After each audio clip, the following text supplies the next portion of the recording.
Welcome to another episode of the Chrissy Mayer podcast. We are on iTunes, YouTube, Spotify, and SoundCloud. And if you're listening to us on iTunes right now, please go and leave a 5-star review. For example, this great review from Jeremiah Tater Tot.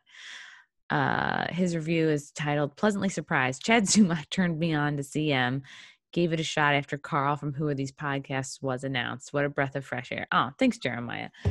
Really excited to talk to you guys about Cushy Dreams. Cushy Dreams offers a full line of premium smokable CBD. They specialize in extraordinary CBD-rich hemp flower, aka bud, in cans and pre-rolled CBD joints.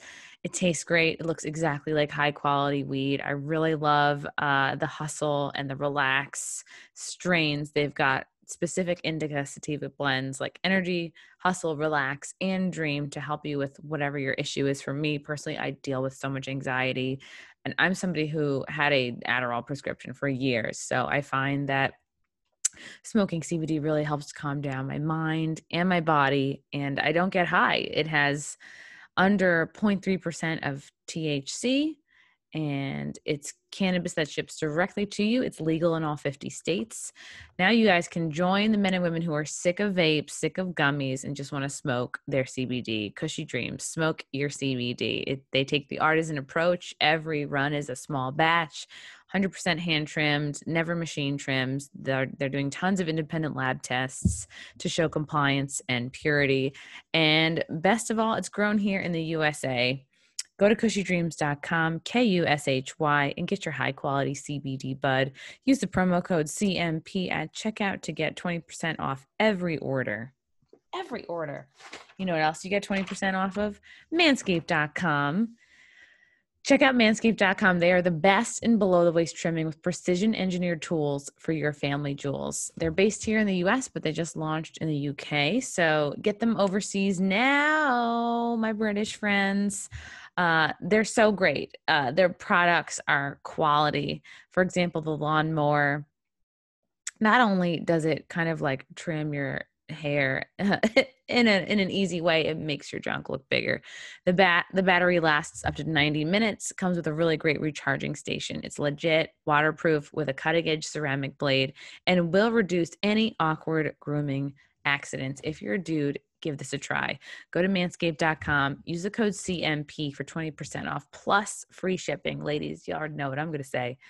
Get this for your man. Christmas is coming. Get that stocking stuffed. Manscaped.com, promo code CMP. Get your 20% off plus free shipping. Okay. I'm so excited to have this gal on the pod today. I've been a fan of hers for quite some time. Again, a great follow on Twitter. She is a human trafficking survivor and advocate. Eliza Bleu, how are you, darling? Hi, how are ya? It's so good to see you. I've been seeing you in a couple of other clips and interviews, and you have a really interesting point of view that, folks that talk about, racism and maybe the idea of reparations should stop to consider the fact that slavery still exists today in this country. Can you expand on that a little bit? Yeah, so I try to be very respectful of all conversations and different points of view, right? But at the end of the day, I'm a survivor advocate for those affected by human trafficking. And as a survivor, I've experienced a lot of things firsthand, but as an advocate, I've had an opportunity to experience more and to really see how human trafficking affects our communities right now. So when we look at numbers, we're talking about roughly 25 million currently enslaved around the world today. Upper estimates are 40 million. It's really hard to get numbers on that. So when we talk about current modern day slavery, we're talking about human trafficking. And underneath that umbrella of human trafficking is labor trafficking and sex trafficking. So that's where we get such a big number, is where we add in the labor trafficking and sex trafficking. So when we talk about issues like slavery, I just always encourage folks that although the conversation of the past needs to be had, we need to always remember that there are folks currently enslaved. One thing actually I think is pretty cool when we talk about reparations is that survivors can, in certain places, get sort of a victims' compensation fund. So if you're a survivor of human trafficking, you can actually receive a victim's compensation fund. I personally never got one. It was just something that I didn't really go through with. It's a lengthy process, but it is out there. So that's one thing that's really cool. So if there's a survivor out there that's watching, go ahead and find an advocate by calling the human trafficking hotline. They'll set you up with whatever they can locally, and you can start that process. And where would that even come from? Like, where would the money, for this come from? Victims compensation fund is usually through the state. Okay. Oh, wow. From the government. They're from the government. I knew nothing about how bad, like I've been hearing about sex trafficking for years, and it's just like, it's in the back of your mind. You forget about it until really like March, the lockdown stuff happened. And I sort of began red pilling myself on all sorts of different things, learning the truth of. And then, when all the Epstein stuff came out was really when my eyes were opened to just how bad the problem is, and how many like girls and women are abused. And I don't know, it's just something about like the Epstein story really woke me up. And can you explain a little bit, because you have worked with some Epstein survivors personally? Yeah, so we're currently working together right now. It's definitely probably one of my favorite projects to date. Victims Refuse Silence is the organization that some of the ladies started. And so Virginia is the, CEO of Victims Refuse Silence. And I get an opportunity to work really closely with them. And I was actually talking to one of the public survivors yesterday, and I was like, it's odd for me as a survivor and as an advocate to try to articulate what things were like before they had an opportunity to be heard. These women were trying to knock down doors for years, and no one was listening. And they just stayed on it. They stayed on it. They used that passion, that fire to make sure that it wouldn't happen to more folks. And because they stayed on it, it has brought the issue of human trafficking to the forefront and sort of on the tip of everyone's tongues. And so when I speak to them, I'm just like, you guys don't understand what you did. Like, you changed everything. They really, really changed everything. And I truly feel like what they have done has had a butterfly effect on getting people woken up about a lot of things, right? I mean, I feel like that, because once people saw like, okay, this is an actual thing that can happen. Like, this is a thing that happened, and everybody covered it up forever, right? Yes. Yeah. Once folks see, yeah, reporters. In fact, there was a 2017, I think, wasn't that the initial case that involved Ghislaine Maxwell, and I think didn't involve Virginia Jeffrey, or I'm saying her name wrong, and basically like the FBI just had all this evidence and they just sat on it forever. Like, they wouldn't even give her, like, I think there was like certain photos or things that she had as evidence that she handed over to the FBI and then like asked for it back. And not only did she not get it back, but they did nothing with it. Went unheard for a very long time. There were survivors of Epstein that had stepped forward before and had worked closely with the FBI and also weren't heard. This was probably one of the biggest cover-ups in our, I mean, it's really a nightmare, and it's still going on. That's the wild thing, as far as seeing justice and making sure that everyone's held accountable. I really truly feel like we're just beginning. But I think the beautiful thing out of that is that the survivors that survived Epstein have been able to step forward, to start to receive a little bit of justice, and are able to make an impact in a meaningful way for other survivors. What do you say to the people who are like, well, how are they survivors if they, they were paid, they accepted 200, whatever, to however many dollars it was, to whether it was massage or more, because I know that, and I've heard people say this, like, well, it's a transaction. Who cares what age they were? They willingly agreed to it, willingly did it. What do you say to those people? So when I talk to folks like that, you have to remember a few things. When you talk about human trafficking and sex trafficking, the legal definition is force, fraud, or coercion, okay? And under no circumstances can a minor consent to selling sex with an adult. So we're talking about a lot of different layers there. So even even if it was consensual, they couldn't have consented because they weren't adults. So, and there were a lot of other wild things that went on there, but at the end of the day, children cannot consent to selling sex. What other wild things were going on there? I mean, there was. Are you wondering if you should get into the satanic stuff or not? I don't actually, that's not an area that I know much about. When I speak to the Epstein survivors, I don't necessarily speak to them about their cases. If they want to speak to me about it, that's on them. At every point along the way, I stop the conversation and just let them know, like, hey, you don't have to tell me whatever. So I don't know anything about anything satanic.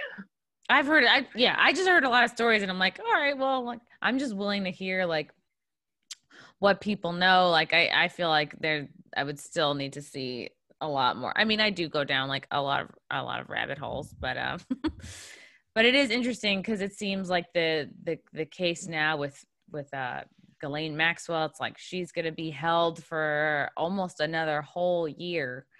And people are like, is she going to make it? Is she going to be suicided between now and then? And it just seems like after the documents came out, like the most recent round of like court documents came out, it just seemed like she was denying, lying about everything, like just denying any involvement, even though they were like, oh, these are your initials. And she'd be like, those could be anybody's initials. So that, kind of made me feel a little bit like hopeless and like, oh man, are these survivors ever going to get, I don't know, they're to be recognized or to feel vindicated, because someone like Maxwell, I can't speak for them. Yeah. I can't speak for them, but as a survivor, you never fully feel vindicated, no matter what type of justice you receive.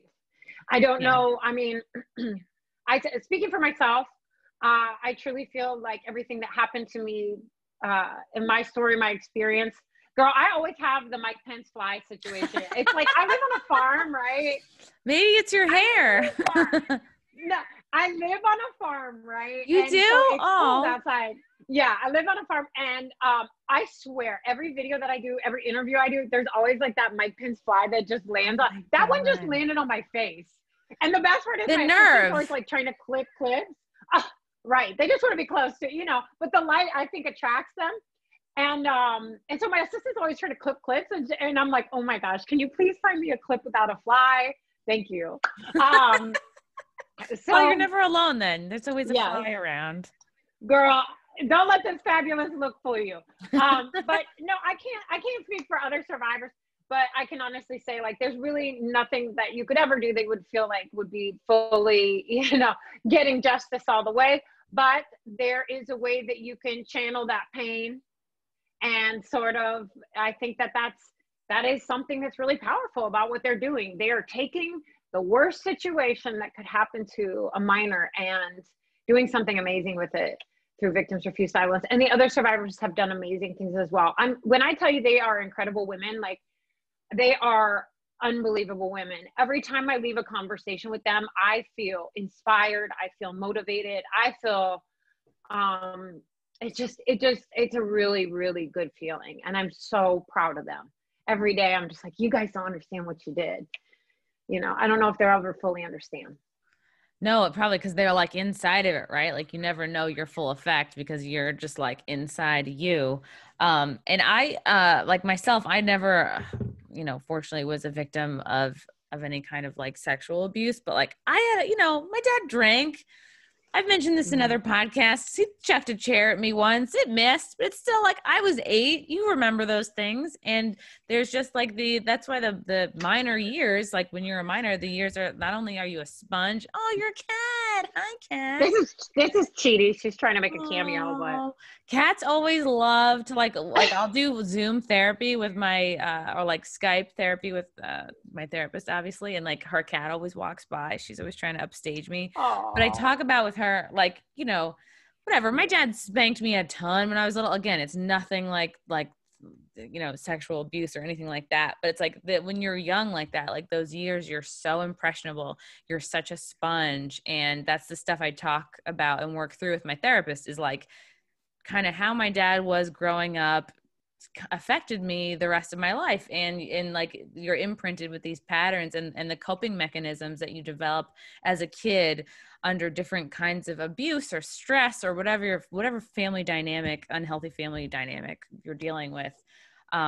You're just so impressionable, and like maybe the ways that you deal as a kid don't serve you growing up. And I just know, because I'm like, wow, the ways in which my dad or my family dynamics affected me, it's like I feel like a big effect on my adult. I'm not saying this well, but like I can see how now the circumstances of my childhood have affected my adult self. So when I think about, wow, like minor victims of sexual abuse, like what they have to do to just function, it's like I'm sure that that's a big part of the process, is like going to therapy and unpacking. And I just can't imagine how difficult that is, because you're so young, and then it can really affect. That's what you're saying before. Like there is no, you're better or over it, or you're all good now. It's I'm sure there's just years of therapy that have to happen. And this was what I learned from my therapist, is that when you have trauma, it's like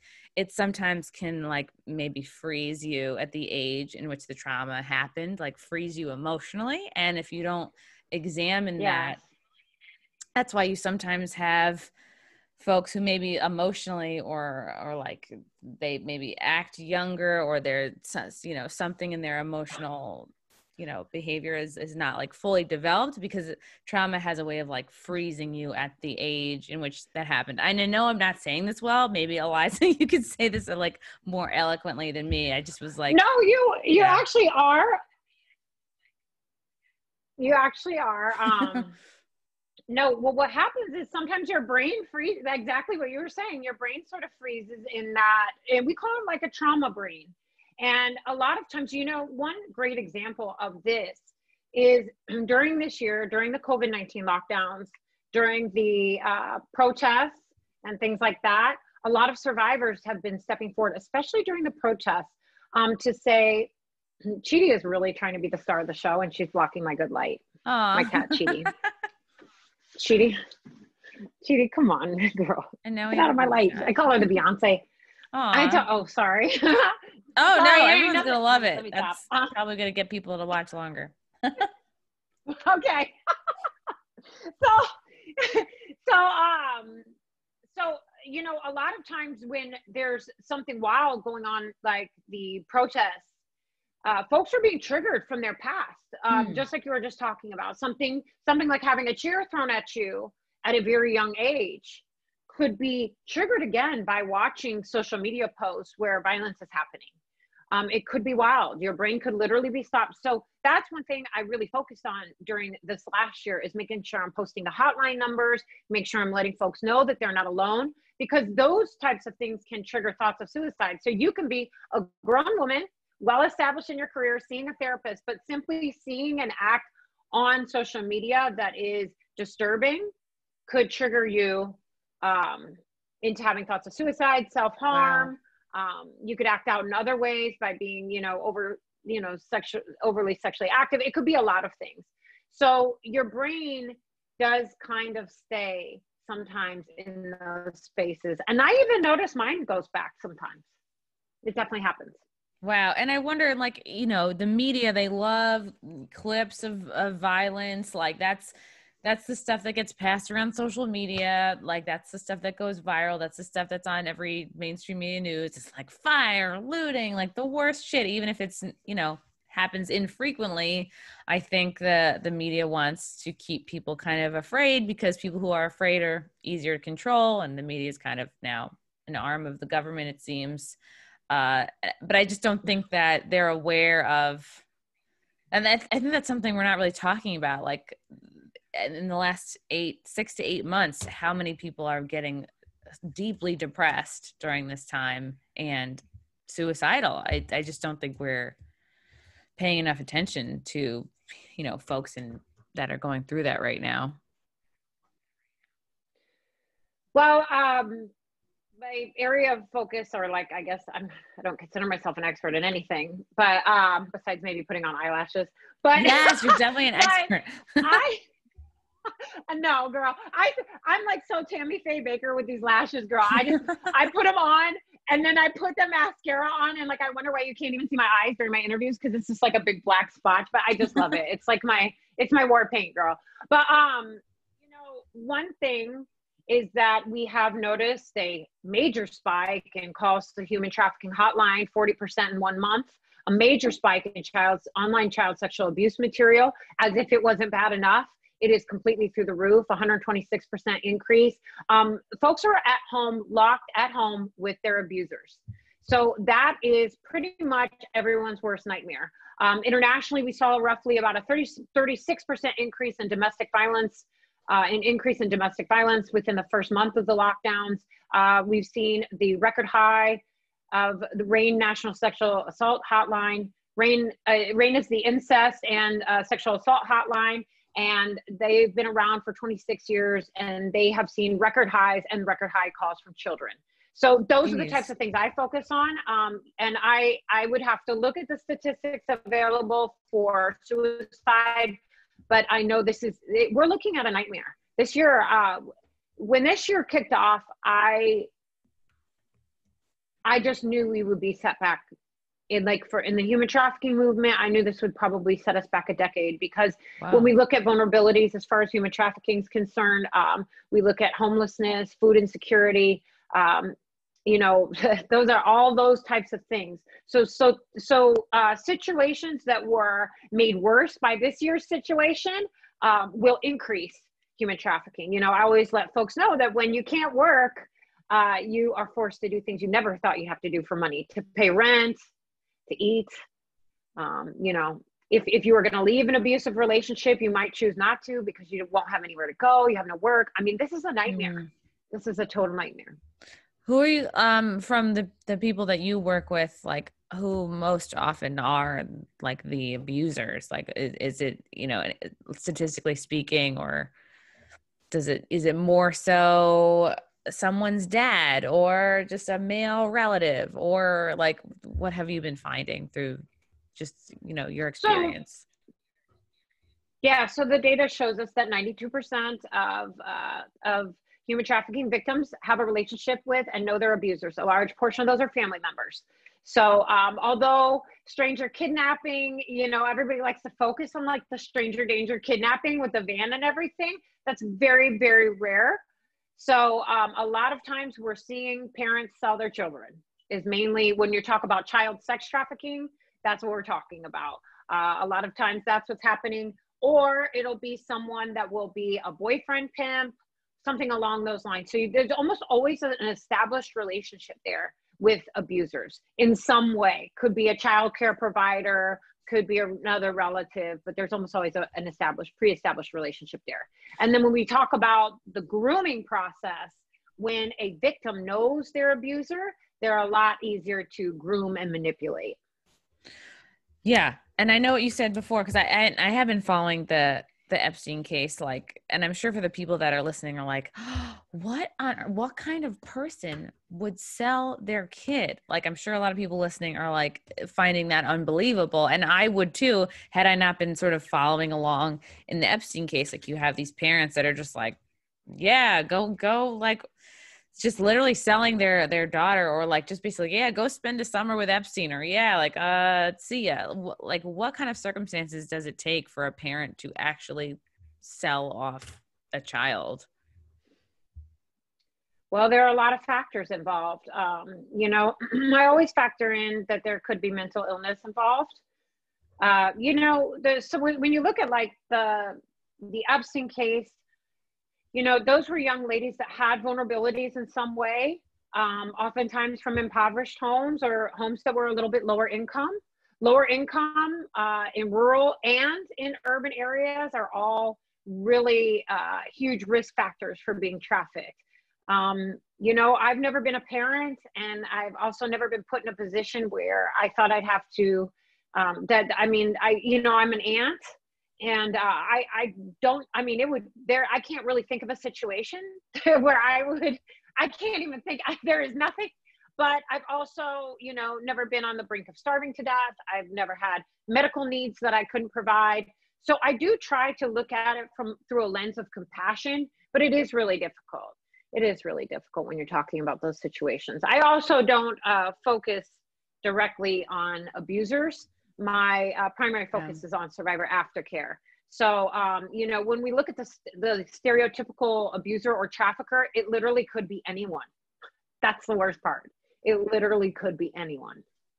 Wow, that's really scary. Yeah, because I would see, like, you know, when you stop at a rest stop and you see like inside the bathroom, they have like, are you a victim of like sex trafficking? Call this number. And then it's interesting, like you hear conflicting things. And then I've had on this podcast and I've talked to friends who work, they're either sex workers, or I think this one girl I was working with, she works with an organization that's like for the decriminalization of sex workers. And she believes that these numbers, these sex trafficking numbers, are highly inflated, that they're bullshit. She's sending me articles as to why these numbers are not as high, why I don't need to worry. It's not like, I heard a statistic somewhere, it was like, I don't know, like hundreds of thousands of kids go missing just in this country alone every year. And she's like, oh no, you know, sometimes you'll be 16 and you'll be dating an older guy and that's considered sex trafficking. And so she made me feel like, whoa, are these numbers bullshit? Like, have you encountered people who are telling you this sort of thing? So the numbers are hard to get. That's first and foremost. The numbers are very hard to get. That borderline requires a survivor to step forward, or for almost like a massive raid to happen to really get accurate numbers. When we look at those really big numbers, we have to remember that that includes countries like India. We are talking about a complete nightmare in India. I mean, hundreds and hundreds and hundreds of girls going missing every day. These are disposable people. They are not seen as humans like how you and I see humans. They're disposable people. They're commodity. They're like drugs and oil to their abusers. So it doesn't, there was no birth record, we'll never know type of thing. Mm-hmm. You get what I'm saying? So when we look at those massive numbers that seem like, yeah, right, that's not even possible, that's what we're talking about. Some of the best statistics and data that you can get is through the human trafficking hotline. They've been around for a very long time, and they've been tracking the calls to the human trafficking hotline state by state, by what type of call it was, and what type of survivor it was. Was it labor trafficking? Was it someone that was trafficked through porn? Was it someone that was trafficked through, you know, a hospitality industry? So these are all, that all feeds into the numbers. I also, just from personal experience, since I became a survivor advocate, I've never not had a full client caseload. I don't like referring to survivors as clients, but that's exactly what they are. I'm in a big area. Nonprofits right now, beds are full. Survivor advocates cannot take any more clients. Generally speaking, when I refer a client or refer a survivor to an advocacy group, we're looking at sometimes almost a 2-month wait, minimum 2-week wait to get to see an advocate. That's how overwhelmed we are. Wow. You know, a lot of times when I call the human trafficking hotline, because I have to call sometimes for different reasons, it's kind of like for work, we're looking at a 25-minute wait when we call the human trafficking hotline. And, you know, that's across the board. So people can say what they want to about the numbers. That's fine. I could definitely see. Now, I do get what your friend's saying a little bit. There are some situations where it's kind of like, yeah, okay, that could be a little iffy. But I don't focus so much on that. I'm focusing more on like the really big, massive, you know, problems that we have. The child sexual abuse material online. These numbers are not debatable and non-negotiable and are verified through multiple sources. So, you know, there are some things. So like, for instance, if someone takes a child, if a child's a runaway, a lot of times they get lumped into our numbers, our data and statistics, and they're actually not human trafficking, you know, they're not human trafficking victims. So when you see something along the lines of like, I'm just going to make up a number, like 47 children found, not necessarily all of those were human trafficking victims. Sometimes it was just a matter of being a missing child. Oftentimes it was a parent that took, you know, a non-custodial parent that took the child and fell off the grid and tried to, you know, leave town. So there are some cases where our numbers get wonky, but I mean, how could you possibly know, right? I mean, it's like because I'm one of the handful, I mean, I could probably count all of the public survivor leaders that I know on 2 hands. so that requires enough people to step forward and to be out here talking about it. I think as the coming years, I think as we look ahead at the coming years, we will see more and more survivors stepping forward. And I think it will help folks understand a little bit more about what's going on. Yeah. Yeah. I think it seems like a huge problem. And during, I guess, the last 8 months, maybe it was March, April, I started learning a lot of folks say like, hey, actually, Trump is really passionate and very anti-human trafficking, very passionate anti-sex trafficking. I even heard like, yeah, there are these, they're called DUMBs, deep underground military bases that Trump was working to basically blow up, that there are these underground channels. You know, and this was also linked into the conversation about the wall. People love to shit on like, oh, you know, people think Trump is anti any kind of immigration. No, he's like, he's anti illegal immigration, very for legal immigration. But a lot of times I think that, to my knowledge, the creation of the wall was very much linked into stopping drug trafficking, which is whenever there's drug trafficking, there's human and sex trafficking as well. And that these underground tunnels, basically they found a big one that was going from California to Mexico. And it was, you know, it's big. And they're like, oh, well, this is a drug tunnel. And then you look at it and there was like these carts that would go through, and they would also basically say like, yeah, there's like women and kids that are in there too, because wherever drugs are being trafficked, so are people, which was crazy for me to find out. But also I was like comforted by the fact that like that this was very important to Trump, and he was just basically like blowing up these channels. And I mean, very few people are talking about this, but I was interested to see like, you know, what your take on all that was, if you had more information. Yeah, I don't know anything about the tunnels. The tunnels are not an area of my expertise.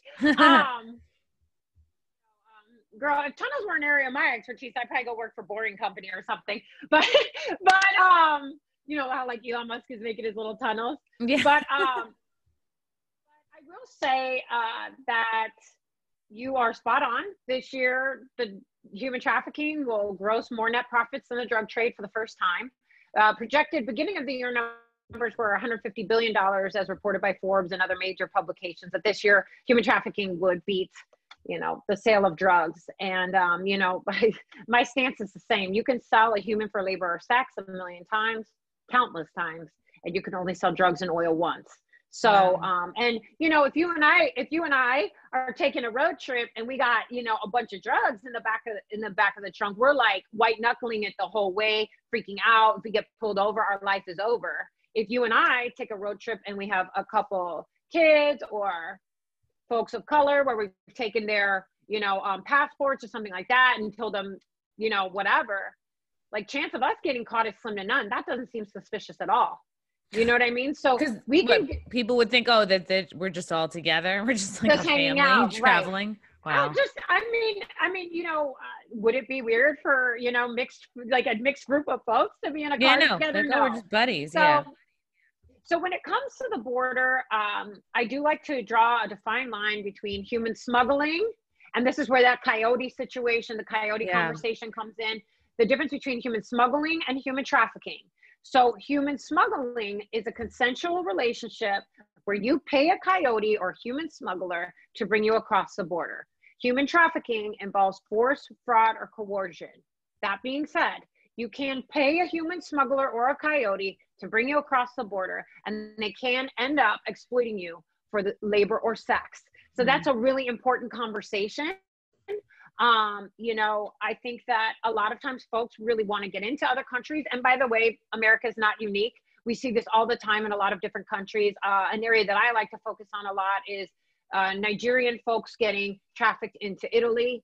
We've seen that a lot this year. There was 2,000 victims, survivors, Nigerian victims and survivors left for dead in Italy this year. It was reported, I think it was The Guardian that put that out. Wow. That story was wild. They were left for dead by their pimps and traffickers because they couldn't go make money because of the lockdown. How many thousands? 2,000 was the reported number by I believe it was The Guardian. I can look it up. Wow. You know, that these are numbers that are wild. And these are just folks looking for an opportunity at a better life. And unfortunately, they don't have an Eliza Bleu to pay attention to on Twitter to know what the traps are, or, other folks out there that are trying to talk about this. I think that just goes to show the need of folks in other countries. And, it's on us. And by the way, I mean, this is just something that's on my heart to say, like, thank you for using your platform to talk about these issues. Like, you've been talking about this stuff way before you talking to me. And I appreciate anybody that's out there that has a platform. I mean, you honestly have no reason to be talking about these things.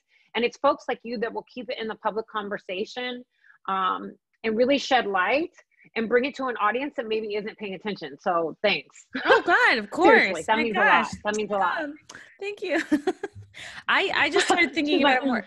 I think over the last 6 months, like my mind has really been open so wide. And I've always been really, especially in the last like 6 to 9 months, like just listening to different conspiracy theories and kind of almost developing like a conspiracy theory mind. Like, well, we're not being told the honest truth from our media. Well, then what else is true? And just thinking, well, now getting into the habit of doing your own research, putting things together on your own. And it is through like talking to people such as yourself that I start to put together the pieces of like just trying to find the truth really, and talk to people who know more than I do. And knowing that I'm not the information I'm getting easily is probably not true and not the full picture. So it's like, this is for me too, The thing about the conspiracy thing is that it's really, I mean, it's in no way, shape, or form a conspiracy, because we have like the actual statistics and data. Like, you can actually go to the actual places that collect the statistics and data and for look. Sure. I think where it starts to get in a world where it seems like conspiracy is where we hyper focus on issues that we can or maybe cannot control, right? So, because at one time Jeffrey Epstein was a conspiracy, like whatever, maybe at this time 2 years ago, like the whole Epstein had an island, right? The reporter, I forget her name, but she couldn't talk about it. And for a while, there's no island where there's pedophiles. Like, are you kidding? Like that, I bring that up only to say like things that are often conspiracy theories later come out as being true and hidden from us. So I think that we know, so now, okay, so even though Jeffrey Epstein's situation was seen as a conspiracy, that is solely because of the high profile nature of that case, right? But the predatory nature of Jeffrey Epstein isn't, I mean, we've collected these data and statistics for years. What he did, his grooming process and the way that he brought those young ladies in it was stuff that we already know is happening, I guess is what I'm trying to say. Like, that part shouldn't have been weird to anyone. And as far as women being abusers, we already know they're abusers. We have these conversations every day. I see major news stories coming out every day. So it's like that specific case was probably seen as a conspiracy theory because of the high profile nature. But generally speaking, I mean, that's when we talk about grooming and the whole process of human trafficking, that was it to a T. We've been talking about it for years. We just didn't have his name as part of the conversation necessarily. I mean, we kind of did, but like not all the way, Yeah. Yeah. What is the grooming process like for people who are just hearing kind of about this for the first time? Like, if Epstein is there, full scope of knowledge about this, what is the grooming process? Like, how does it go down? So the grooming process looks like a predator looking for vulnerabilities in a victim. It could be a child that's at home alone a lot, a child that feels like they need more attention, someone that needs money. It could be someone that needs a place to stay, sleep. So they look for those vulnerabilities. And then from within that, they will start to see what they can get away with. Unfortunately, each trafficking situation is different, but we see a lot of boyfriend pimps where they'll start taking you out, to treat you like, the queen or whatever. And as we all know, boys and men can be sex trafficked and labor trafficked as well. So I'm not trying to exclude them from the conversation, but It's like this false promise. So the grooming starts with a false promise. So when we talk about labor trafficking, it's sort of along the lines of like, hey, I can get you into America, or hey, here's an awesome job. I'll get you in doing massage. I'll get you in doing nails at this spot. But folks that aren't armed with the knowledge about how our immigration process works wouldn't know that that's the grooming process. But, so they start planting those seeds. But I always say the grooming process starts with selling the dream. Selling the dream. So what could sound like a really nice boyfriend that's spoiling you, like if you're a younger woman and you're like, oh wow, this could be the perfect boyfriend, or I'm about to be sex trafficked. Yeah. It could be. I mean, so if you're dating someone and if it goes south, I mean, first and foremost, I'm like all for love. I'm like the biggest, I'm just all for love and I'm all for romance. And I think if somebody's treating you great, don't look at them sideways, go with it. You'll know instinctually, gut instinct, if that relationship's heading south. I mean, to me, a big indicator would be like, hey, I want you to turn a trick. Like, I want you to go sleep with this guy for money. That's usually a pretty good indicator. That seems pretty obvious. Yeah. But if you're dating someone and if they treat you really well, and if you get into a car with them to go on a road trip, and if you just end up disappeared, no matter how well you think you know someone, it could be a while before you truly know them. So it is always good to have, friends and family kind of know where you are, what you're doing, who you're with. You know what I mean? I mean, that's just standard though, right? Like you send your girl. I mean, even still, sometimes if I go on a date or whatever, like a regular date, like, I'll send my friends like the location where I'm at, not to be like a paranoid weirdo, but that's good. You get what I'm saying? Yeah. Yeah. Especially early on meeting any guy, like, especially if you're getting a little bit of a feeling like, it's always good to tell somebody where you are. Yeah. I'm blown away with I think during this lockdown, I was so blown away with how much child porn I realized is just on Twitter. No big deal. It used to be that I would hear about, oh yeah, there's child porn, but it's on the deep, dark web, and it's was never something you'd come across and you'd be like, ugh, who are these people that are doing this? I can't believe it. It's disgusting that exists. But it was never coming across my path. And then just with the Twitter lockdown, I think I got, maybe I was looking more into Pizzagate stuff, and then people were sending me these profiles of these sketchy dudes, and then I would look at it, I'd be oh, just so shocked that in my 30 some odd years of life never actually came across actual child porn. And I was I was just so shocked. I was so shocked. And then I spent a few days really just people would send me these profiles and I would just report the whole profile, and it took Twitter 3 hours to acknowledge my report. And I even tweeted at them. I was thank God you guys aren't, you're not paramedics. You were not on the scene waiting for you to respond in a timely fashion, because they would be dead. And then ultimately, they took down the one account that I reported, but there's so many out there. And it's it really breaks your heart. It broke my heart that day to see just not only the volume of accounts, but that Twitter does not care, is not speaking out about it. Couldn't care less. It really breaks my heart. Well, first and foremost, I'm really sorry that you even have to see that, because I know that when I come across that material, you can't burn you. There is nothing you can do to get it out of your mind. There just isn't. And it's I knew it existed. Like that, of course, it exists, right? It's different. But you're just different. Oh man, and then you just feel for these kids, and you're just where are they now? What became of them? And it's of course, it's almost you see blood. It's nobody wants to see blood or an open wound, but it's you gotta stitch it back up. You gotta see it and stitch it back up. I almost felt this is horrible that I'm seeing this, but if it's I'm saving other people from seeing it by reporting. Yeah. It's and then I would tell other people report this account, this is gross. And then some people they just thought that I was forwarding the account, and then people would report me, and I was no, I'm just trying to get the word out about these sickos. And I remember Twitter actually suspended my account briefly, and the reason is because I was tweeting about child porn. I'm like, no, you morons. Like, how come Twitter is like this big company, yet they can't discern between people that are creating and distributing this crap and the people that are trying to shut it down, me.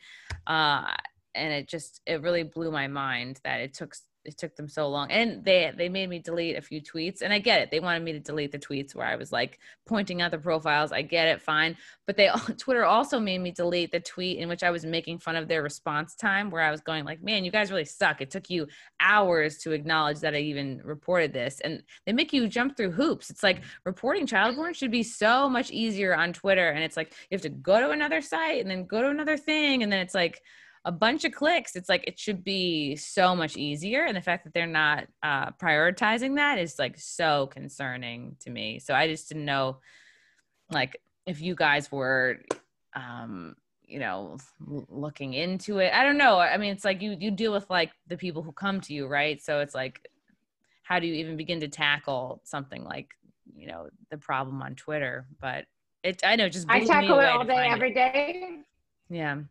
So honestly, Twitter, removing the child sexual abuse material off of Twitter is definitely one of my primary focuses this year. There was a catalyst behind that. And I myself have a hard rule. I basically do whatever I can do to not see the material. So I've seen it enough. My experience is that when I actually see the material, it sets me back. I hate the word trigger because it's like, so whatever, but like, I can't take the time off work and I'm like trying to act normal and I can't act normal. So like when I see the material, it sets me all the way back. I've had survivors that unfortunately stumbled upon the material, the child sexual abuse material on Twitter, and were really on the edge of suicide.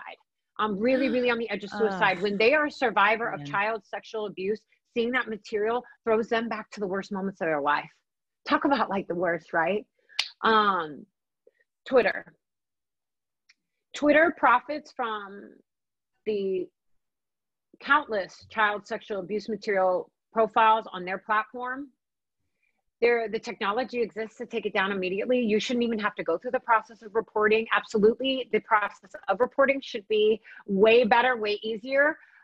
This is something that survivor advocacy groups have been advocating for years. Not just 1 year, not just 2 years, years. This year, the National Center on Sexual Exploitation, and the year prior, they made it on the Dirty Dozen list. This is like the worst of the worst on the internet, right?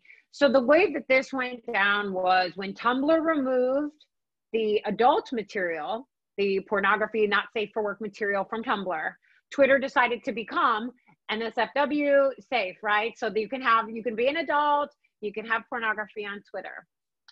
Or be a sex worker and just, you know what I mean, do different things on Twitter. The problem is that it's very difficult to differentiate between a child sexual abuse victim, a human trafficking victim, and a willing adult sex worker. So it would behoove upon Twitter at any point in their like 13-year history to handle this problem. This is nothing new. This is absolutely nothing new. Like I said, the technology exists, the artificial intelligence exists. Right. Because there is facial scanning AI, even like it's been out. I think Microsoft has a scanning technology that's been out since 2009. So the technology exists, and even in my mind, I'm thinking, okay, there are some women who look real young. Those could be the ones that up for review. But I feel like a lot of it, like they definitely look like little kids. No. So I mean, I feel like that would be an obvious immediate takedown, but they're just not doing it right, because how are they profiting off of this?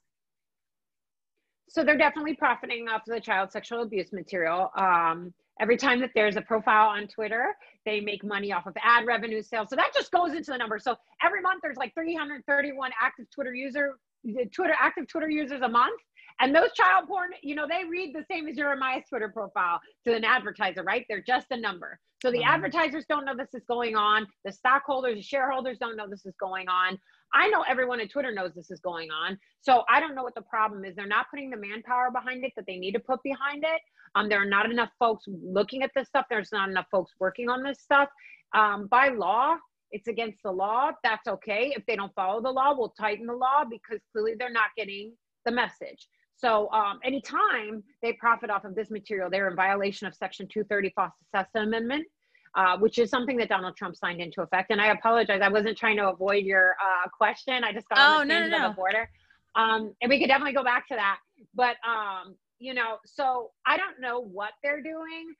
Sometimes I think that maybe, I don't know what they're doing. I mean, this out of everything should be the number one thing that they're tackling.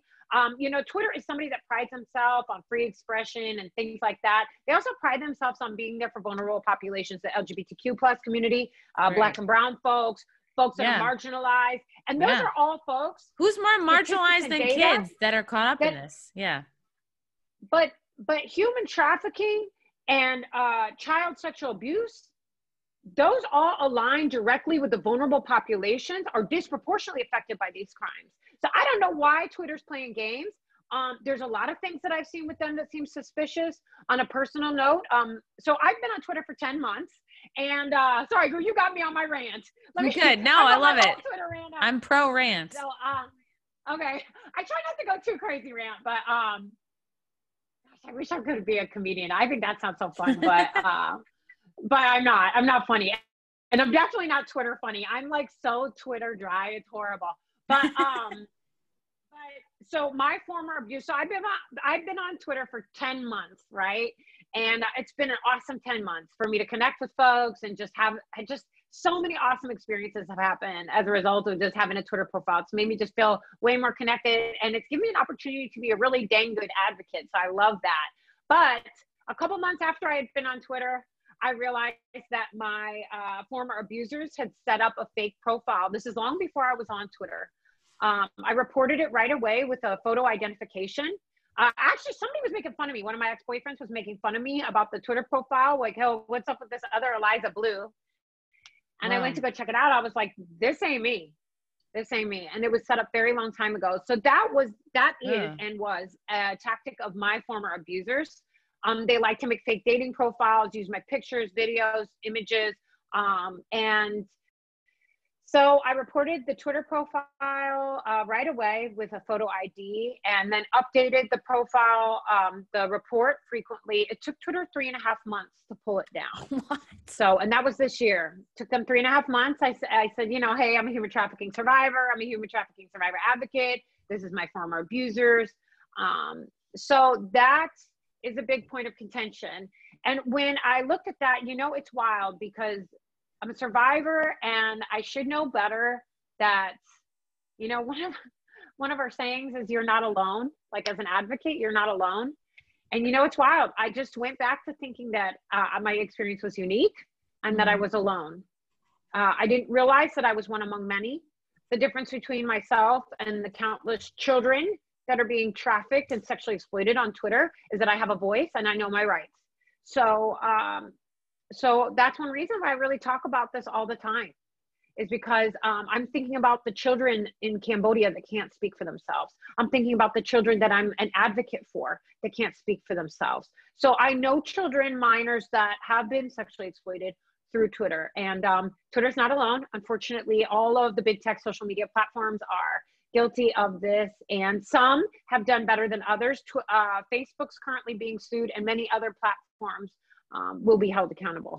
That's what I was going to ask you. Could a survivor sue a Twitter or another social media company and with proof that they, you know, were taken advantage of, or that one of these social media companies had profited off of their abuse? 100%. That's something as an advocate that I encourage, you know, personally we explain to the survivor what that process is like. It's not an easy process for a survivor to go through that, because not only were you exploited once, there's a chance that you will be treated really horribly during that legal process. I've written survivor impact statements for minors for court. So that's one thing that we do as an advocate. I don't want to give too much of the story. A very young minor was sex trafficked through Snapchat. And so I had to write her victim impact statement for court and then read it. And wow, you want to talk about heartbreaking. Try to explain to a young child why a man my age, the man was, I believe, well, let me not get upper 30s, asking for pictures, and this young girl wanted to feel special and cool and started sending him pictures and videos. You know, these pedophiles and predators save that and then distribute it. And I'm really happy with the way that that case worked out, but the damage is forever, right? And just sit there, imagine sitting there and trying to explain to a child why an adult will want that image of them. And a lot of times when these children are sex trafficked in that way, they're too terrified and embarrassed to go to their parents to say something. So she sent photos and videos of herself like to this random dude, and then the dude like reposted them or like just saved them, or was it more that he just posted them? Yeah, this is probably one of the scariest things that we see, and this is very common and very frequent. So this all counts as human trafficking, by the way, so you can let your friend know that was disputing the numbers. So all of this counts as human trafficking. Wow. Digital human trafficking, the sale of human organs counts as trafficking, illegal adoption counts as human trafficking. So that's where you get those really big numbers. You can let your friend know, like, it's not just like the boyfriend Romeo pimp type of trafficking we're talking about. Like, that could be like the sale of my kidney black market. But yeah, one of the scariest things that we see, and this is very, very, very, very frequent. And please, if there's any parents out there, please listen to me. Your child can be sex trafficked without even leaving the comfort of their own room. Your child can be sex trafficked without leaving the comfort of their own room. The way that goes down, you build a relationship with someone on a social media platform. Yeah, someone's nice, messaging like you. A different age, different person. So a good example would be like, 14-year-old girl thinks she's getting messaged to by a 16-year-old boy in Italy who's like super everything, you know what I mean? And so a predator or a pedophile will learn the lingo. They'll talk to your child in a way that grooms them. Makes them seem younger, probably. Maybe they'll have an online relationship. Yeah. Oh, yeah. They'll try to sound younger. Maybe I can imagine they'll probably steal, like, whatever. They'll take fake pictures. They'll basically like catfish, like they'll try to sound younger. They'll have pictures that make them look like a younger, someone who's age appropriate to them. And then, just like I've even seen instances where they'll like manipulate an actual photo to be younger. Does that make sense? Like it's a whole mess. But they'll start that conversation with your child or with a minor, a youth, and then it'll start very simple, like, okay, you're my girlfriend, you're my boyfriend, or girlfriend and girlfriend, or whatever. And it'll start off very simple, like, oh, send me a couple selfies. Oh, you're so beautiful. You're so beautiful. Oh my gosh, you're so special. You're my everything. I'm in love with you. And then it goes to something else simple, like send me a picture of your chest. Send me a picture of your thigh. And then it goes to like the other parts. And then it could go to videos all the way to graphic. We've heard a lot of stories of children being groomed that way online, sending those images and videos, and then being asked to perform sexual acts on their siblings. Jesus. On camera. Wow. They haven't even left their own home. That's horrible. They haven't even left their own home. And like, they could very easily just never say a word of it to their parents. And it's like, we're not saying this to scare parents listening, but it just blows me away of how easy this can happen. Girl, you might not be trying to scare parents, but I am, because I don't want to see any of those kids on my desk. Right. You could Google it. Like, I'm not even, this is like, you can see this information in the New York Times piece. Like, all of this is very standard. You can look this up, very verifiable facts. So I never really talk in like that hyperbole. I don't speak in the conspiracy theory space. I speak in reality and what we can prove with facts. So this is very real. And I don't want to meet you or your kid as a survivor advocate. I won't mind meeting you out at a barbecue, out at church, out at the club, wherever we're going to meet at the grocery store. That's cool. Come and meet me at the Tesla event that I'm speaking at in a month. That's cool. I don't want to meet you because I'm your child survivor advocate. That's the last thing I want. So what should parents be going through their kids' phones? Should parents not be giving their kids phones? Like, where's the line between, okay, I'm trying to give my kid a few responsibilities, a few, you're trying to like, be like, okay, you can have this phone, right? But like, right, you know what I mean? What's the line between you're still my kid, I still have to watch out for you, and, well, I'm trying to give you some freedom by having a phone? It's 2020, so you're going to have to stay a step ahead of your kids at all times. If you think they're not tech savvy or internet savvy, you're sorely mistaken. If you think they don't know what sex is or a blowjob or whatever, you're sorely mistaken.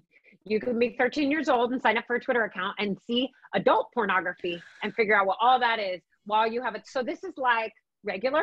So it's just better if you talk to your children and real deal, just talk to them, give them the facts. So with very, very, very young children, we keep it very like, if anybody tries to touch you where a bathing suit would sit, you know, we have like you know, cartoons with the bikini on, or you know what I mean, specific. So we just show like, so has it, you know, if anybody wants to touch you here or here, that's not a safe touch. So we go over safe touch and not safe touch.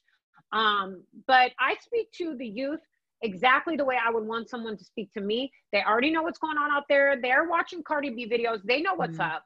Come on. So you might as well just talk to them brass tacks. You got to stay a step ahead of their technology at all times. Whatever you think they're not doing, they're probably doing it. So you might as well just speak to them on the level. Now, if you don't feel comfortable with that, hook them up with an adult that you trust and that they can trust. Sort of like, you know, your crazy aunt that you could tell everything That's to, me. or somebody that's you and me. yeah, somebody like, us. yeah, oh, well, that's us for sure. We're like ants all the way. Aunt, but like, yeah, right. But I'm a crazy cat aunt on top of it. But you know, somebody from like a faith-based group that you really trust, that, you know, just something, that relationship there where they feel like if something goes down, a school counselor, someone where that relationship is open. Because I think the more scared we are to have these real conversations, and also too, like the United States government puts out a lot of great learning tools. Once again, the Polaris Project Human Trafficking Hotline has a lot of great tools, all ages, resources, everything. There's so many educational tools you can get out there. Same thing when we talk to folks that are on the spectrum about, because, you know, folks that have special needs are at a higher risk of being, you know, trafficked, abused, domestic violence, sexual abuse. You know, if you speak sign language and you can't speak to everyone, or if you can't put words to what's happening to you behind closed doors, you're more likely to be abused. That's when we talk about vulnerabilities. So when we talk to folks with special needs, we're very blunt. We don't sugarcoat it. You keep it very, just very, very to the point. And the truth is, I think that the youth really appreciate that. How young? I'm sure everybody listening to this with kids is going, okay, I have a 9-year-old. Like, you know, this idea of how young is too young and what kinds of things do you know what I mean? Like, what do you say to a 5-year-old? What do you say to a 9-year-old? What do you say to a 13-year-old? Because I was never given the talk, and that sucks. I was like, this is bad. I was giving blowjobs at 14 years old, not because I was ready, but because some guy pushed my head down, and I was totally that girl that wanted to be cool, wanted to be liked. And that's the thing, is like, I grew up, you know, whatever, and like, I was an 80s baby, so I'm in the, you know, 90s, 2000, like in the AOL chat rooms, ASL. Right. I'm totally lying about my age, but thank God for me, I did not have a phone in my hand with a camera on it. I'm in my lame, like the family's computer, lying about my age. Thank God I didn't grow up now, because I would have so been in that group of like, how easy it to just take a picture of me and send it to whoever, because I so very much wanted attention from guys, and all the better if they were older, because that meant that I was like special and like cooler than the other girls that are my age. So thank God. I mean, like I just lied about my age, but nothing ever happened because we all had terrible cameras, you know, and things would come in like one line at a time. If you get to, people are printing out images, you know, and it would just be like, but anyway, so yeah, my point is, like, how young is too young? How, you know what I mean? Like, I just don't know. Like, if you could give you should say this by this age, or, you know what I mean? Some parents think, oh, well, when the time is ready, I'll say something, but it's like, it's never a comfortable conversation to have. And I'm sure parents don't want to like bring it up if it's not a thought in their kid's head. So they don't want to be the one to like plant the seed. I don't know. I don't have kids. That's the most naive thing that you could do. It's better to cut it off at the pass. It also too depends on the child's, you know, what is the lifestyle like? If your child goes to childcare all day and you don't really know the childcare providers like that, I think it's important to know whether or not your child is being touched inappropriately Yeah. at childcare. Ugh. And so that I'm not trying to freak people out to the point where they're like crazy, you know, whatever. But there is a way to have these conversations where it's open and honest. I'm telling you, your kids already kind of know what's going on. I mean, not the really, really young ones, but that's why we use like the bikini analogy, things like that. That we start very, very, very young. How But young? a lot of times these are Like the bikini analogy, very you're young. saying that to what? 6-year-olds? 3. 3. Okay. Wow. Okay. But those are usually folks that have a prior history of abuse. Right. So, you know, I'm not just like going into schools talking to 3, you know what I mean? I'm not just popping up. Is anybody touching Yeah, you? and I I'm keep not like asking that. the ages because I just want like people to know. I think a lot of people are out of touch with like what is too young. You know what I mean? I think people are thinking 10 o'clock, 10 o'clock, 10 years old is like, oh, it's not a thing yet. So it's like the fact that you are in some cases starting at 3 means by at 10, what sort of things should you be, you know, talking to your, like what does a conversation sound like with a 10-year-old? Like that you're trying to, you know what I mean? Like, so you have the bathing suit example, and then you just move into like what would you, you know, what should these It depends conversations on the sound like? child. It depends on the child's lifestyle. Like, are they going to school all day? Do they have a phone? I mean, basically, the second your child has a phone, that's like the conversation. If your Mm, child's playing on the iPad, that's the conversation. If your wow. child is watching movies and has access to anything else, that's the conversation. This is the conversation. It stinks because you have to also to like figure out, okay, what is the risk factor? But I mean, if your child's online, this is a conversation that needs to be had, period.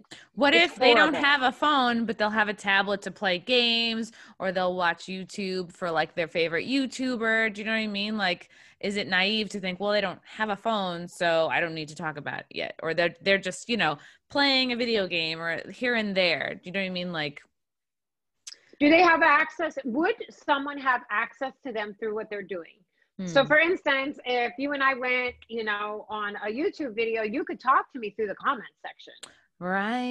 Like right. you could talk to me through the Wow. comment section. I could be, you and I could show up underneath like a makeup That's like a chat. You could have a thing. whole chat in a, You could have a whole yeah. relationship with someone in the comment section of YouTube. This is nothing new. So I mean, yeah, Mm. it sounds a little wild, but like I said, I don't want to meet your kids. I don't want to meet your kids, to be honest, because by the time you meet me, it's too late. So it's better you figure it out. Wow. You know, and it stinks. It stinks to have to be like that, but clearly it's a big problem. So until we can nip it in the bud some other way, I think that this is something that needs to be a conversation. And I'm not saying you have to be all clinical about it. Like you can make it fun. One of Yeah. the ways like I talk to youth is I'm like, when I talk to youth, I'm like, okay, you don't need to make a facial expression. You don't need to do anything. You don't need to say anything. This is a no comment. I don't want you to say anything. I don't want you to do anything. But then I'll go into it. And then I'll just say what I need to say. And I'll be like, that's the end of the conversation. We don't need to speak about it again. So I just spit it out and I try to say it in a fun way Okay. where it's not like a total drag and where they're grossed out. But it's basically like, look, I'm the crazy aunt. I know what's really going on and I'm just going to say it and I don't want you to do anything. Yeah, you'd I'll say, even here's like the, sometimes like so we you're like, can't. here's the deal. Boys and girls have different parts. I don't know. There's like the sex talk, and then there's the like, you don't want to, you know, signs of being abused by other people talk. It's like these are two conversations, but of course they're linked. Another way you could frame it too is say, hey, you know, human trafficking and sex trafficking is a thing that happens to young folks your age. And I want you to be my helper. And if you see any friends that look like they're going through this, just let me know. And then you could go Mm, over the informational material and say, hey, you know, I'm not asking you to tell on your friends, but if one of your friends is going through this, like definitely feel like you can trust me. If you can't trust me, or if you don't feel comfortable talking to me, you could talk to this person. So give them some options with adults. So you could frame it in the way of like, hey, in case one of your friends is for a going through this, I friend, need you to yeah. be a big right. I need you to be a big helper and let an adult know, and then just give them sort of that information that way. So that's another like kind of way to do it. I don't want to be manipulative with kids, but that is Yeah. kind of legit. If they do have a friend that's going through that, you want them to know that you're also open to hearing that, because you could end up helping set their friend free from child sexual abuse and beyond. You could be like, if you hear a friend talking about that they're sending pictures or videos to somebody, to any social, I mean, that's to me seems like a big red flag. So yeah. It's crazy. It's but it's you gotta talk to kids about it. It's like it's horrible that this stuff goes on. But again, you don't want to be naive and pretend that it doesn't happen because you're their parent or you're their relatives. You know what I mean?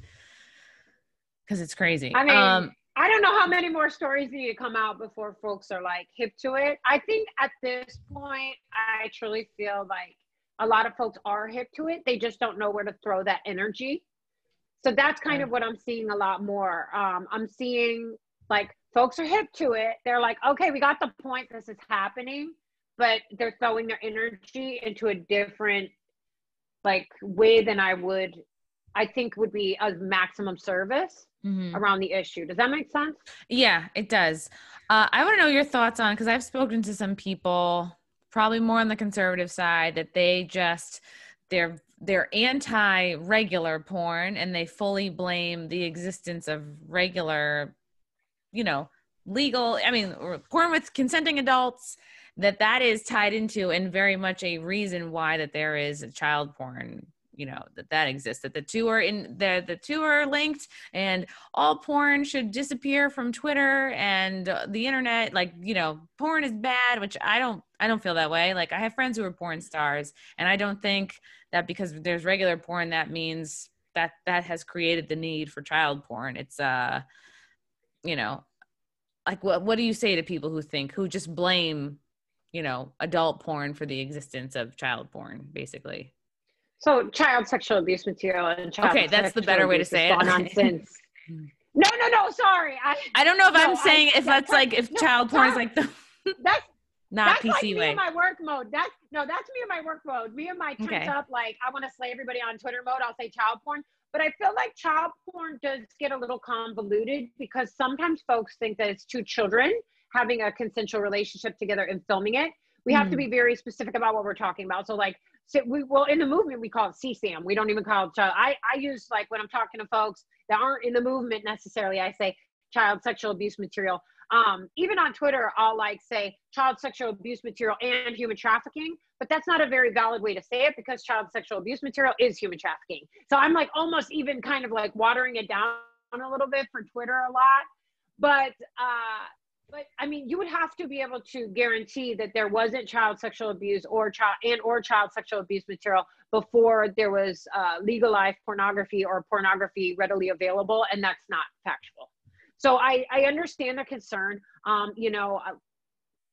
primary focus is on survivor aftercare and serving survivors of human trafficking, and a lot of our survivors have been, trafficked through pornography or other situations like that, situations that would on the outside seem consensual, but were not, where there was pornography of their sexual abuse being made or something like that. So it is a slippery slope. I think that it would be disingenuous and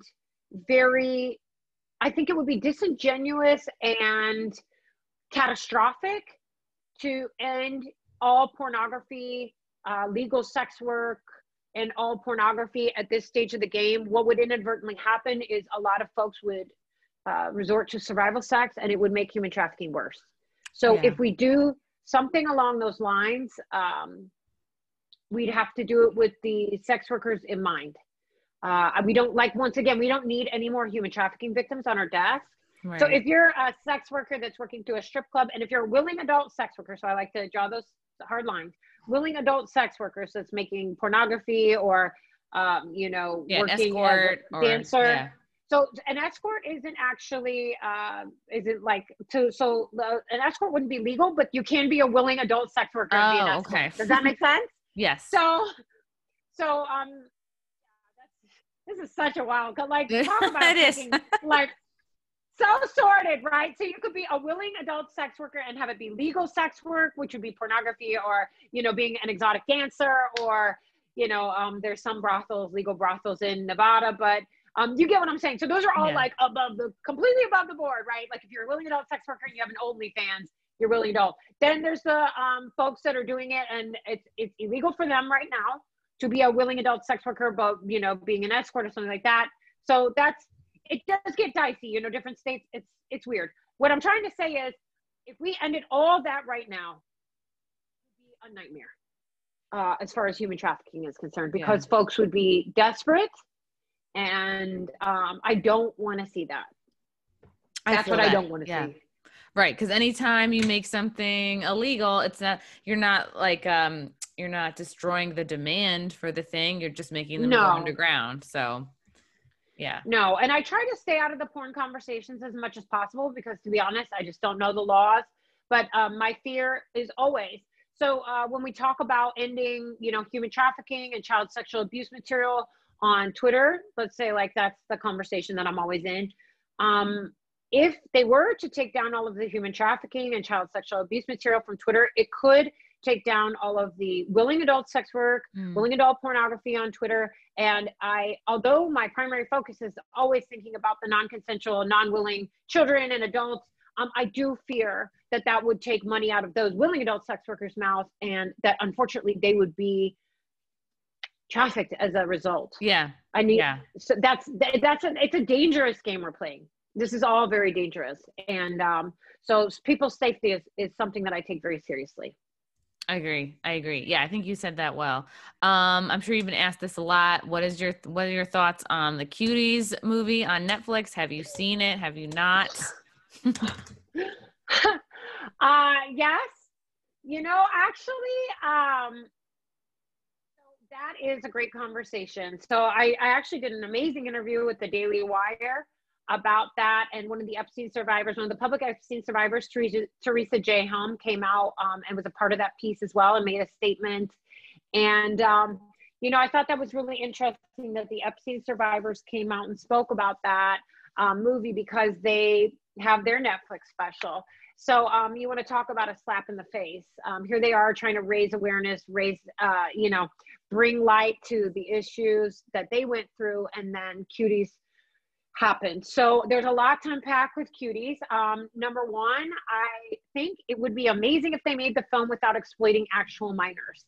I don't care what they said. I know what I saw. And what I said in the interview that I did, remember how we were talking about the bikini and the safe touch, showing children where safe touch is? So you can just watch that dance scene from Cuties and absolutely see that those children are not exhibiting safe touch practices, right? Yeah. So if an uncle is asking you to dance like that, bent over, petting your crotch, something along those lines, that would be something that I would train children to look for as red flags. Yeah. You can watch it on Netflix. Like, no problem. You can watch it with your uncle. So if you can't make that film without actually doing the acts and get that message across, then I don't feel artistically like it's a film that needs to be made. That being said, I'm all for the arts. I love performance. I think that's great. I hope that the young stars of that film get an opportunity to shine. That's something that I've always thought about. Man, it really stinks because they look like they're very, very talented young folks, right? Yeah. I understand how they tried to spin the narrative. I'm shocked that the CEO doubled down. And, honestly, Netflix took a hit. I think it was 200% loss right away. We're still waiting for more information. I keep calling the Cutie situation the warm up to the actual act, because if Netflix thought that was a problem, you should wait to see what we're going to do to Twitter, because they're not pulling down the child sexual abuse material. So look at Twitter. If you're listening, look at the Cuties thing. That was a warm-up act. We aren't playing any games. The United States and around the world is sick of this child sexual abuse material. We're sick of children being exploited for sexual purposes. That should be a clear-cut indicator. And any blue check that stood up for that is jumping the shark. That is completely jumping the shark. But at the end of the day, everybody that counts with any type of credibility and a backbone came out and spoke out against that. I mean, you know what I mean? Like, everybody else is like, oh, it's artistic. No, an artist can do that without actually doing it. I don't need to see it, like animal abuse. Yeah. That's what Have it a was. movie It was about animal abuse. I don't need to abuse an animal, right? right. And it's almost, and it's like the cinematography, and I didn't even see it. This is just from the clips I saw, but it's like the cinematography was such that it's forcing the viewer's eye to like look at these girls in the way a pedophile would check them out. And it's like, oh, now it's like watching the clips, you're like, oh my God, this is what it feels like to be a pedophile. It's so uncomfortable. Like, this is gross. And it's like, and then you have people that are like, well, you need to, like, there's the people like, this is art. Look at Jodie Foster in Taxi Driver. She was 15. She was a prostitute. But I'm like, yeah, she was sitting And on you a know what? couch. And you know what I say to that? Yeah. And you know what I have to say to that? Yeah, that too. Let's have this conversation. This has gone on too long. Yeah, that too. Let's have these conversations. Like, this type of stuff has been going on forever. Cuties, unfortunately, was like above and beyond. And it's so readily available on Netflix. It was really disheartening. But I'm almost, you know, if that's what needed to happen to have these conversations, then let's have these conversations. But the thing is, and this is what I want you to remember as well, and I also said this in the Daily Wire piece, survivors of child sexual abuse, were seeing that material, human trafficking, saw that material, the trailer on Twitter, call me up, or other social media platform, call me up, on the brink of suicide. That triggers them to the worst moment of their life. Think about that. When your uncle's making you do something that you don't want to do and that you almost had forgotten about, but when you see that imagery, because when you think about that, your brain goes back, just how we were saying, how your brain goes back. So in their head, they're 7 years old and someone's making them do something that they don't want to do. And even though we're grown adult women, seeing, smelling, hearing certain things can trigger a survivor back to the worst moment of their life. And what's the natural thing you want to do? You want to do drugs. You want to get drunk. Yeah. You want to do self-harm. Or you want to die. So that is the reality that we're talking about. This is a very dangerous game. And I'm not trying to be like a pearl clutcher, everybody. Like, I'm not a super pearl No, you're clutcher. very cool. That was crazy. I'm cool, but no, I'm not like a super pearl clutcher. Like, I'll get down, listen to Cardi B, Meg Thee Stallion. Like, I'll be out there. Like, I want everybody to live their best life and have a good time. But like, when it's time to be serious, we got to be serious. And when it's time to turn up, we got to turn up. This is just one of those issues we kind of got to be a little bit serious about, right? So I have to then ask you about WAP. What were your feelings? I mean, we've all heard the song. We've all seen the music video. I mean, I feel like it got me a little bit angry when it first came out, because I'm like, look at this music video. It's like, it looks like everything is cupcakes. You know what I mean? Like, it's all pastels that they're wearing. But at the same time, you're like, you're listening to the lyrics, you read the lyrics, you're like, holy shit. And then people are like, well, this is just like regular rap. Like, we have, you have men that have strongly sexual lyrics. Like, why can't women? The women are owning it. They're owning their sexuality. What's wrong with that? But then, so it's like, I see both sides of the argument, but at the same time, I'm like, no, this is more jacked up than I've ever seen. Like, this is just, to me, it's like next level, but I wanted to know what you thought.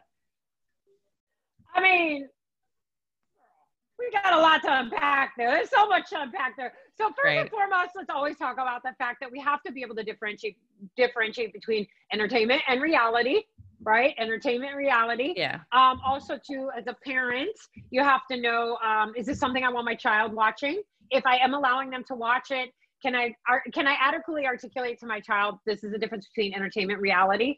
I guess sometimes the example that I'll use is like, you'll see a rapper out there with all this cool car and the money. Like, the money's probably fake that they're throwing in the air, and the car's rented. Like, the chains are probably rented. Like, you know what I mean? Like, there's only a few rappers out there getting it like that. You know what I mean? The house that they're in is rented. The girls that they're with are rented. Everything's rented. So when we talk about that, we have to differentiate between entertainment and reality. But, there's a lot of comedians out there with very dirty sets. So True, me included. Take a lot of I mean, I'm not graphic. Graphic. I have a joke about my waxer, but like, I'm not like saying pussy. I'm not like describing. It's more just like, I don't know how I would describe my comedy. It's like adult themes, but I'm not graphic about it. I get what you're saying. It's not raunchy. Yeah. So there's raunchy and there's so and everybody's idea of what art is going to be different, right? But I always say this about hip hop and hip hop culture. I always let folks know, like, you knew about human trafficking, you knew about sex trafficking long ago. If you've been listening to hip hop and paying attention to hip hop or rap music, like, they've been talking about pimps and hoes my whole life. I'm 39 years old. I grew up I was born the year MTV came out. You know what I'm saying? Like, this is like a regular conversation. So I don't know why people are acting so surprised about human trafficking, sex trafficking. I always say that they're giving us the poetry of the streets, right? They're telling us how it really is. So these are real things that people are really talking about. It is an art form and it is poetry. WAP, I'm not a music critic. I've watched it a couple times. I like the Ben Shapiro version way better. I thought the Ben Shapiro version was like, oh, really? You see that one? No. Is it like a parody version? Girl, I just put you so hard on game. And I like Ben Shapiro. You're gonna pee your pants. You will pee your pants. Hold on. It's Ben Shapiro WAP. How have I not seen this? And I like Ben Shapiro. He's the most. Girl, you were asleep. He is. Oh my God. He is the most like buttoned up, dry dude. Yo, Ben Shapiro's based. He's cute. He's very serious. I'd like to see him get drunk sometime. Like, I would just like to see him just loosen up. Hold on. He's so cute to me. I think so. Okay. 7 days a week. Wet ass P word. Make that watch pull the out video. every week. Yeah. Oh my God. With some wet ass P word. Bring a bucket and a mop for this wet ass P word. Give me everything you've got for this wet ass P word. Beat it up, N-word. Catch a charge. Oh my God. Wait. You have to watch the video. They like whatever they do, the face thing where they like put your face like girl, the video with him is, you will die. You will literally, because he looks like a girl. That is so funny. Wait a second. He's presenting as a woman. All right, maybe I'm listening to the wrong version. Yeah, no. All right, I'll have to look it up later. This is so funny that exists. I mean, that was it, but there's better versions. And if you can't find it, I'm going to send it to you. You will literally die. Like the video with Ben Shapiro, it's actually kind of like good. Is it this? No, yes. No. Oh, okay. So it's not moving at all. It's just like him. Okay, there's one like that. It does look hilarious. Oh my God. He's like, girl. spit in my mouth. Yeah. No, that's important. It's important to differentiate between like what is real, what is entertainment, you know. It just it just sounds like it's hard to be a parent. Listen or whatever. Yeah. Yeah, it is. I think it really is. But there's a lot of cool aunts out there that care a lot about your kids. Oh yeah. Not everybody's a pedophile and a predator. So that's the good news. And I think that it's just really important, especially during lockdowns when kids aren't going to school. They're desperate for attention. They want to be felt like they're cool, a part of something. They're going to start looking for outside friends and resources, ways to feel cool, feel liked. Girl, I have to send you that Ben Shapiro. That's like the funniest. That took an already interesting situation, the WAP situation, and then kicked it up 150 notches. All right, girl, cool. I'll never forget. The first interview I did, this is so funny. Like the first interview I did with the Daily Wire, actually, you know what? I actually credit the Daily Wire for really kind of like making me come out and be more of a public survivor because they had asked me, well, I had approached them when the lockdowns happened. I said, look, human trafficking is about to spike. I need to get this hotline information out there. You know, I'm being like advocate me, like being all pushy. And they were like, yeah, we want to talk about this.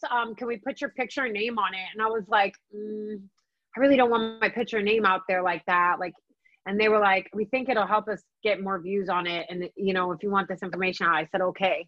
So when I was in that interview, I was joking that like, yeah, I look extra and like my hair is all, you know, usually purple or whatever color it is and like my lashes or whatever. And I said it in the interview, I was like, yeah, I mean, I'm not really dressed to attract Ben Shapiro.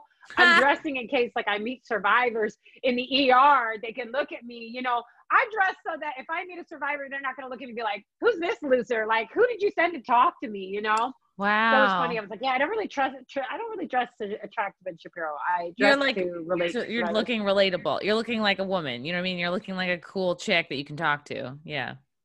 I mean, if you're a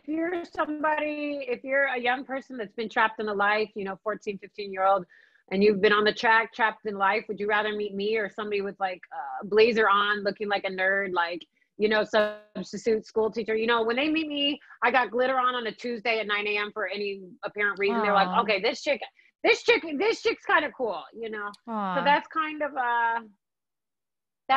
actually, generally speaking, I have a great conversation with survivors about, makeup, hair, fashion. That's a great icebreaker for us. Yeah. It's very like neutral conversation, and, young folks like talking about that. So that's kind of a cool thing I really enjoy talking to survivors about. Definitely. Wow. Eliza, I am blown away by how great you are and the work that you're doing. And where can people listening find you, follow you, support you, learn more? Thank you so much. Well, before I go, I want to say I absolutely love you. Aww. You're gorgeous and amazing. And I've been thinking this for a few days, and I don't know, I'm going to plant the seed, but I think you'd be an amazing survivor advocate.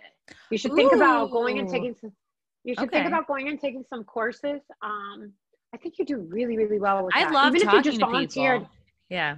Even if you just volunteered, like, just a backup where you went in like a couple hours a month, just to serve survivors. It's, so when you serve survivors, it's best to have that certification. But I mean, you have the spirit, you have the passion, and you have the right set of skills.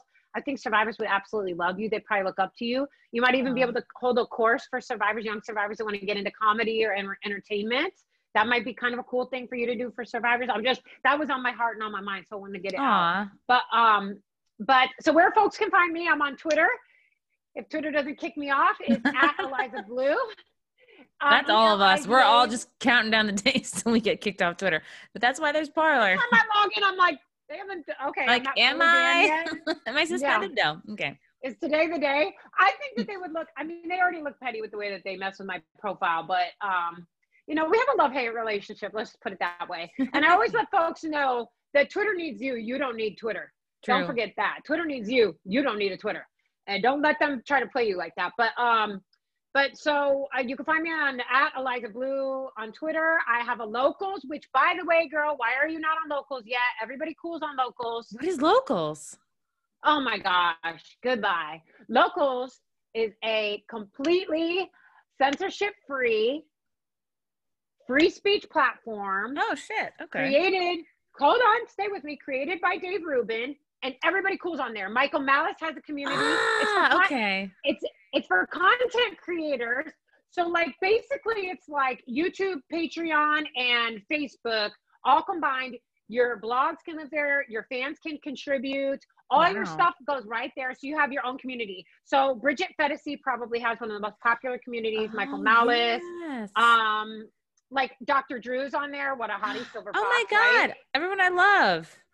Greg Gutfield's on there. Like I said, Dave Rubin, Zuby Music. Love me some Zuby. I love music. Zuby. He's got like the best. Yeah. Dude, I'm telling you, everybody that you're obsessed with is all my people. Locals. Okay. I'm telling you, I'll send you that link as well. I cannot believe they have a great app.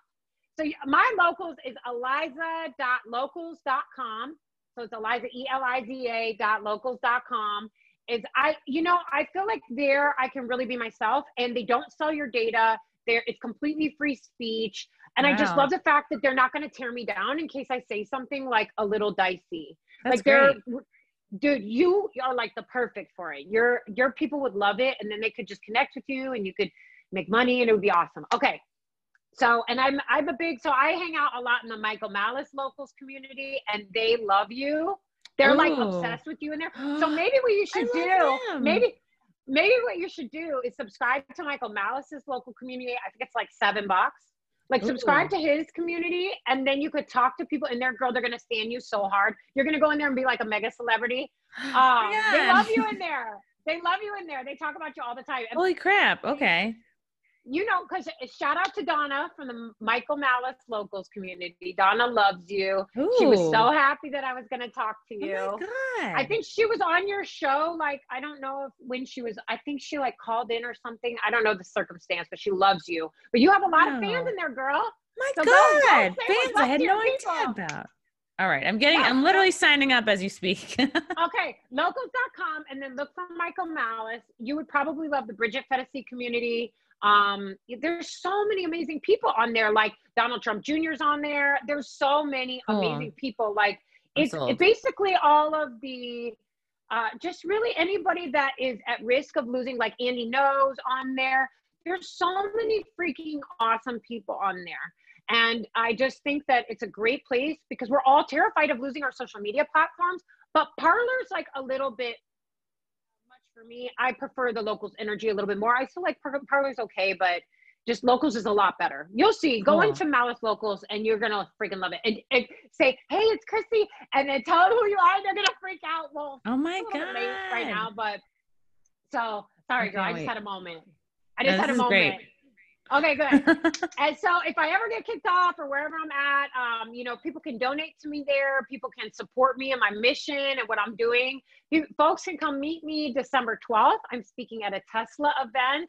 Ooh. This is going to be freaking awesome. We're going to beat the world record of longest electric car Tesla parade ever. We're going to beat China. And so that's December 12th.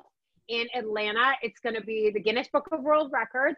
So Miles Through Time and Tesla put that together. And all the proceeds from that event go to survivors of human trafficking.